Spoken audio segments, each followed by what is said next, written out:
Tonight, an ambulance patient rescued from rising floodwaters. The Lachlan River hits the 10-metre mark at Forbes. And homes and businesses inundated in Canowindra. Good evening, I'm Jeff Phillips. A patient trapped in an ambulance by rising floodwaters has been rescued by a Dubbo SES crew and taken to hospital. Emergency service workers at the scene said they were shocked at how the water had risen a metre and then dropped again in the space of a few minutes. It was an early morning rescue and Mother Nature wasn't helping just before 6 a.m. on Saturday. Rain literally pouring from the sky to add to the already 4 inches which had hit areas south of Dubbo on Friday night.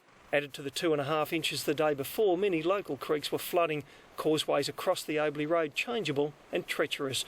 Paramedics were called out near Toongai and picked up their patient. When it came time to head back, they were cut off. This causeway dropped 1 metre in 10 minutes. A quick consultation about the best way to handle the potentially life-threatening situation. Then a Dubbo SES truck braved the floodwaters, putting the patient on board and making its way back before the water could rise again. Then across a second flooded causeway to meet an ambulance dispatched from Dubbo. The sick man was transferred to the ambulance and taken to Dubbo Base Hospital. This morning we responded to an ambulance with a patient on board. We responded both our rescue vehicles across several flooded causeways. The patient was retrieved with the assistance of the State Emergency Service. And a warning to travellers as well as those using their local roads. We came through this creek 5 minutes ago. It's already gone up 20 centimetres and logs are now blocking the causeway, trapping police and VRA volunteers on the other side. The SES again to the rescue, using their winch and truck to drag the tree off the swollen floodway, chainsawing it up before pushing it off to the side of the road. Emergency workers are asking motorists to resist the temptation of trying to cross floodwaters. Obviously check conditions. The way the weather is at the moment, obviously check conditions and plan your trip before you. If you don't have to make it, don't do it. Many roads around Dubbo are closed. Some low-lying roads have more than 1 metre of water across their surface. These landholders checking their dams found nearly 100 mils in their rain gauge from the overnight downpour. John Ryan, Win News. Residents of Forbes are preparing for the worst flooding in decades. Predictions for major flooding have been revised upwards, with forecasters now estimating higher levels later this week than the 1990 floods.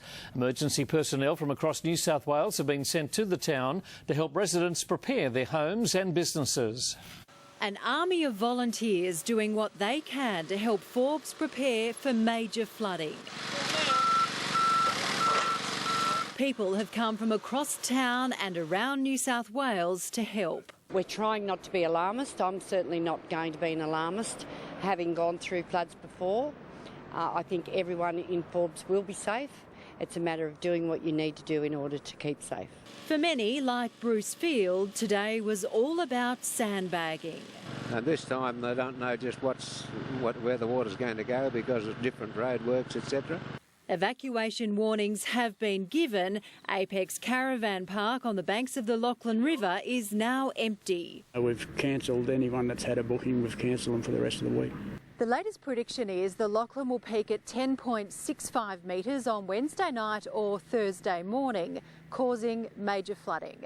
That's a higher level than the 1990 flood, which inundated more than 130 homes. It actually puts the town into like 3 islands. Right, all down through the outskirts of the main street, the back of the main streets and that, they all fill up with water. In the main street at Mezzanine, Janine Whitfield's moved her business upstairs. Historic markings here show previous flood levels. It's likely water will inundate her shop in coming days. 1990, there's a flood level and it's a few inches over this floor, so it goes right down into the cellar and that's what we're worried about. The SES says there'll be evacuations, including some forced evacuations as the water rises. An evacuation centre has been established at Ford House near the hospital, and it's likely a second centre will open in coming days. An emergency operations centre has opened at Town Hall, bringing all emergency services under one roof to coordinate the flood response. Residents are being urged to ensure they're prepared. People remember what happened in 1990? If you got wet feet then, you'll get wet feet now, plus a little bit more. Red Bend Catholic College has closed for the week and tomorrow's sheep sale has been cancelled. Genya Cole, Win News. Meanwhile, a number of homes and business owners had a stressful weekend as water inundated parts of Canowindra. The Belubula River peaked at major flood level, eventually cutting the town in two. Peaking at 5.8 metres Saturday morning, Canowindra was cut in half by the Belubula River. SCS units couriered residents across the causeway when floodwater reached its peak. Well, the boat is out. It has been launched and we've actually brought a resident over who had a family situation. Canowindra locals attempted to stay high and dry as the water reached levels unseen for over a decade. Boxing Day we had floods and the floods reached the top of the gutter, but this time it's gone well up into the yard. We're lucky we got all our stuff up on pallets, but if it comes through the floor it is messy, very messy. The water soon began to recede, but vehicles were delayed from crossing the bridge, with many of the Shire's roads lifting due to heavy water flow. With the floodwater now heading downstream today, locals are left to pick up the pieces. The roads around our Shire will need work, and that's something we'll have to address, and there'll be damage right across our Shire, there's no doubt about that. The rain has subsided, although a moderate flood level still remains today. Emily Brotherton, Win News. Parts of Cowra went under on the weekend, with flood levels topping those of 2 years ago. On the positive side, regional dams are now full to capacity. Cowra copped the worst of the floods at the weekend when the Lachlan River topped the 10-metre mark. Some homes in West Cowra were inundated in the minor to moderate flood. But Mayor Bill West was confident Cowra was over the worst of the flood threat at the weekend. A significant number of road closures and some major road closures, mostly localised flooding or caused by localised flooding. In case of the Olympic Way, it was a bridge washout.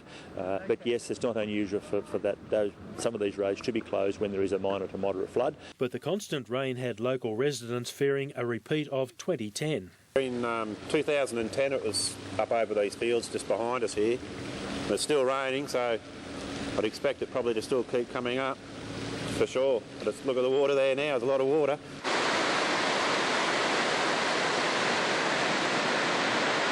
Wyangla Dam was full to overflowing. 15 months ago it was almost dry.